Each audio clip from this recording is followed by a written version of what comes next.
Watch me make the viral braid out crochet hairstyle.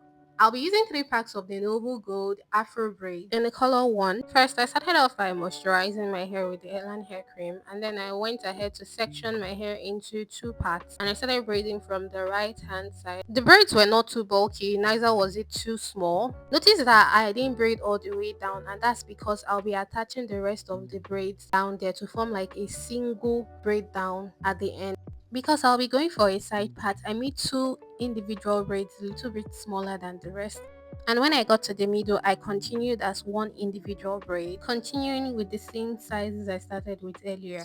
I followed the exact pattern on the other side of the hair, and then I crocheted the loose ends into the braids and applied hair growth oil. I picked the Noble Gold extension because they have like individual strands, which makes crocheting easy. I sectioned each strand into 2.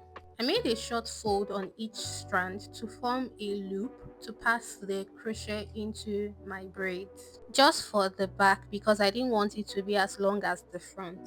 The goal was actually to maximize the extension, so as much as I didn't want the back to be longer than the front, I was also trying to manage the extension because I had gotten only 3 and I wanted volume and length. And so the technique I used for the back was to pull on the shorter ends of the strands and hide it into the braids. When I got to the sides, I stopped cutting the strands into 2 and proceeded to using just 1 individual strand to loop through each braid just as seen. If you'll be trying this hairstyle, you might want to pay close attention to my technique because I wanted a seamless and natural transition for the front. When I got to the middle, I went in with my crochet pin directly through the front of the braid and then pulled the strand all the way down, making sure they aligned in length before going back in with my crochet pin to pull through the second strand just behind and then loop it into the hair just as seen. To give it a seamless finish, I pulled horizontally first and then vertically.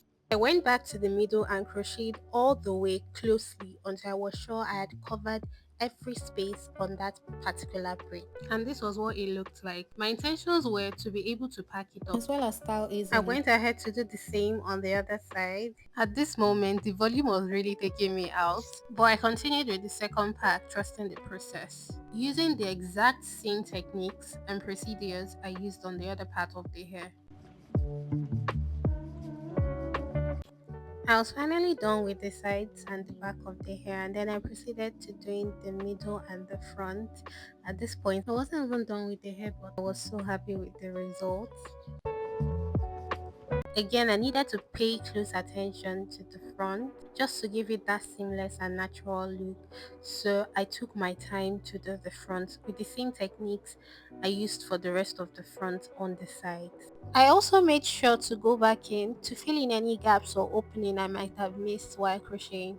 And at this point, the hair was given. You can tell that I was so happy with the results. Would you look at that volume? It's giving scalp. You can't tell me that's not my real hair. You can't tell me that's not growing from my scalp. Because of the coarse texture of this hair, and I also didn't have a hot comb or a hair dryer, I went ahead to section out the hair into smaller portions, tightly braid them, and used flexi rods at the ends to give them defined curls. I also tried combing out the ends to give it a smoother texture for the curls. I couldn't put it into hot water that evening, so the next morning I did that. And while I allowed it dry down, I quickly went ahead to do my makeup. Note that because of the density of this hair, it takes a longer time to dry down. So it could take an hour or more even. After I was done with my makeup, I took out the flexi rods and the braid, and I noticed that some of the curls weren't as defined as the others because they were bulky. I had just 10 flexi rods, so I had to work with 10 braids. I teased and fluffed out the roots of the hair with a rat tail comb at the front and at the side parts to give it a natural seamless look. Then I went ahead to cut the hair to give it face framing layers for more definition and structure. Started off at the front, cutting them a little bit shorter and then slanting my hand a bit lower when I got to the side and the back.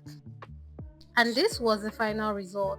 I really loved how the hair turned out. I loved the bulkiness, I loved the length. As compared to the ones I had seen online, mine was a bit longer. I went out to have my outdoor birthday shoot and I got a lot of compliments that day. And when I even posted my birthday pictures, a lot of people also complimented it as well. This was the next day I styled it to go out for my birthday. Thank you for watching. Follow for more.